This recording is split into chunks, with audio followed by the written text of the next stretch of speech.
What's going on, trucking YouTube? Today I want to get into this garbage dry van market. It's absolute trash. It's horrible. Look at me. I'm all beat up, stressed out, haven't shaved in days, haven't got a haircut like in 3 weeks. Absolutely driving me crazy, man. These dry vans are gonna be the death of me, I'm telling you.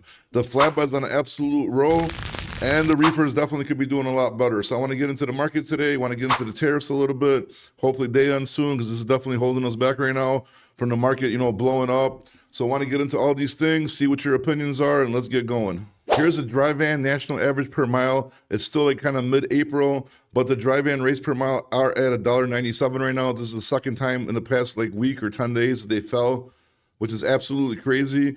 I'm gonna put this graph up here so you can take a look at it.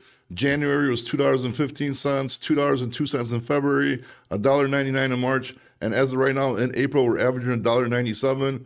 Which is complete trash, and I'm pretty sure the dry van market got everybody stressed out.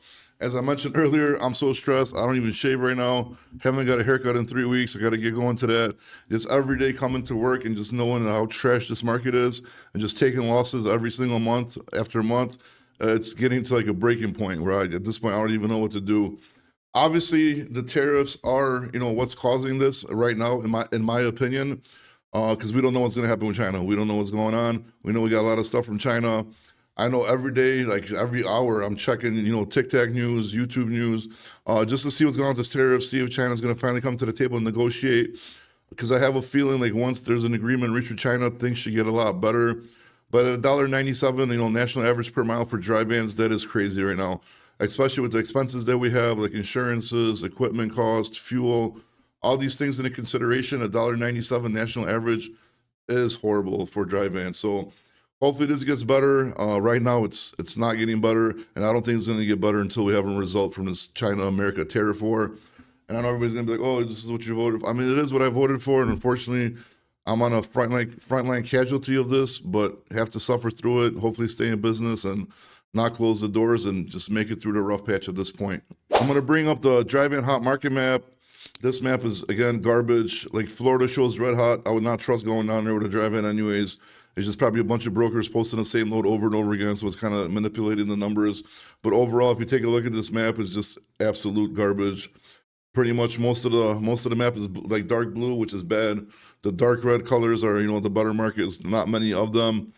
And I lost all hope for the dry vans at this point. I really tried to stay optimistic for a while, but just looking at this map is just absolute like craziness going on now. Have no idea what's going to happen. Hopefully it bounces back. But at this point, so many of us that are doing dry vans, they've been taking losses for so long that it's pretty much like, getting to the point where it's like, hey, how much longer could you take these losses for, So even here right now, we're trying to figure everything out, trying to see where we could cut down on costs, get it going, just try to make it through to the good times if they ever come. And right now, like I said, the only thing that's pretty much holding us back, I believe truly, is the tariffs with China. So everybody else seems to fall in line. They're the last ones. They're stubborn, kind of. They're very prideful people. And, even though I did vote for the administration we have right now, I do think they could have handled it a lot differently than they did.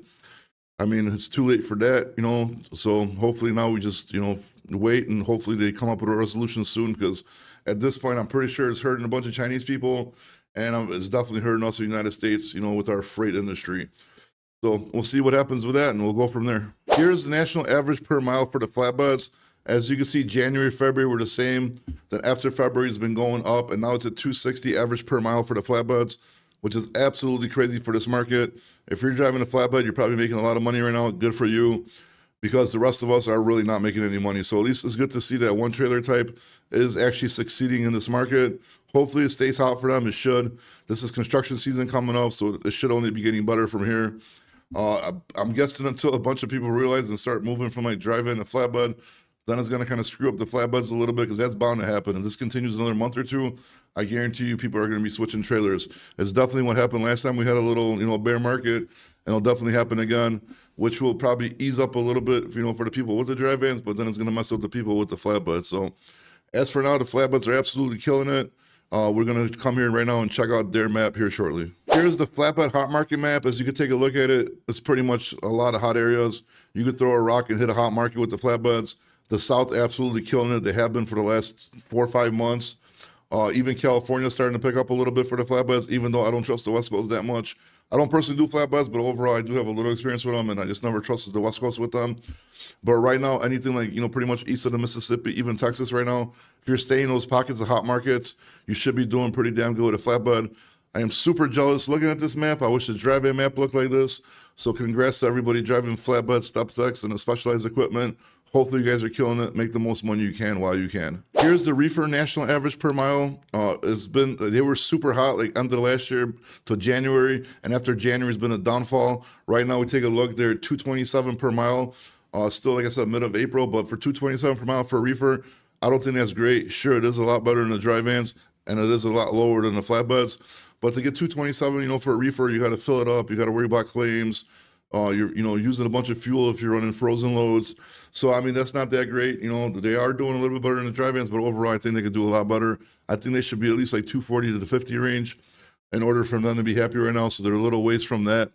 Hopefully that changes for them soon. Let's take a look at the Reefer hot market map. As you can see by the map, there is a lot of color, not a lot of red hot areas, but a lot of pinkish areas, some red areas and a lot less blue areas. So that's good. This map is looking promising for them. Based on this map, I'm surprised they're only at 227 national average per mile. Hopefully the loads pick up and that starts changing and their per mile average keeps going up. Especially right now, it's getting summer, produce is coming up. A lot of stuff's gonna need to be cooled from the heat, chocolate, stuff like that. So hoping for the Reefers it starts picking up soon, because if it gets good for the flatbeds, it gets good for the Reefers. Hopefully it gets good for the dry vans. But if you want to pause, zoom in, take a look at the Reefer markets, they show promise, that's for sure. Overall, like in my opinion about the market, especially for the dry vans, like what really concerns me are these tariffs. Like I said before, I'm not going to sit here and hold back who I voted for. I did vote for that, sorry, like it or hate it, it is what it is. I still wouldn't change my vote regardless of what's happening right now. But these tariffs are really messing us up. And I'm not going to sit here and just be like, oh, yeah, this guy's doing everything right. No, I'm not. I'm going to keep it real. Regardless, I do not regret my vote, like I said, but I do wish he handled this a little bit differently, knowing how prideful the Chinese people are, and, just went about it a little bit different way instead of like just starting this war, Hopefully he knows what he's doing. I'm guessing he knows what he's doing. I'm pretty sure they're going to give in like the rest of them. But right now, just his trucking's been bad for so long, even way before his presidency, that this is something we can't afford right now. So luckily, the flatbeds and reefers are still kind of like survival mode. Oh, flatbeds are doing good. Reefers are still good enough to survive. The dry-van market's completely getting killed, and if all that stuff from like China and these places doesn't come in, it's totally going to ruin dry freight. And since it's been so bad for so long for dry freight, I'm not sure how much of this beating that people could hold up before they just can't do it no more. So hopefully over this weekend it's Easter. Happy holidays to whoever celebrates it, and hopefully this weekend they'll reach a deal and we come back on Monday and things start getting back to normal. That's what I'm hoping for. Do I think it's going to happen? Probably not. I think it's probably going to go for another week or two. But I hope it gets resolved quick. I know it's a necessary evil because everything that was going on between like China and the U.S. with the intellectual property stealing, the high tariffs on our products, us getting taken advantage of, it needed to be fixed. Do I think we could have fixed it in a better way? Yes, I do. But at this point, like I said, it is what it is. So wish you guys the best of holidays and see you guys next week.